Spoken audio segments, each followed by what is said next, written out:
மனசு ரொம்ப கஷ்டமா இருக்குப்பா. இவ்வளோ நாளாக எதுவுமே தோணல, இப்போ ஒரு மாதிரியா இருக்குப்பா. நான் என்னதான் ஜாலியா தெரிஞ்சாலும் உள்ளுக்குள்ள சீரியஸா தான்ப்பா லவ் பண்ணேன்.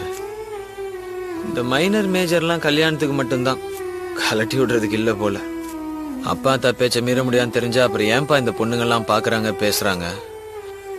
ஆரம்பத்திலே பேசாம போயிருந்தா நாங்க அடுத்த பிள்ளைய பார்த்துட்டு போயிட்டே இருந்திருப்போம்ல. எதுக்கு இந்த அவஸ்தையெல்லாம்? எனக்கு எதுவுமே கொடுத்து வைக்கலப்பா. சின்ன வயசுலேயே அம்மா விட்டு போயிடுச்சு. ஆசைப்பட்டு ஒரு பிள்ளைய லவ் பண்ணேன். இப்போ அதுவும் இல்லைன்னு ஆயிடுச்சு. இந்த கோடி பைய அவனுக்கு ஒரு ஆள் கிடைச்சோன்னு விட்டு போயிட்டானப்பா. எனக்கு பிடிச்ச எதுவுமே என் கூட இருக்காதுன்னா இன்னையிலேருந்து ஒன்று எனக்கு பிடிக்காதுப்பா.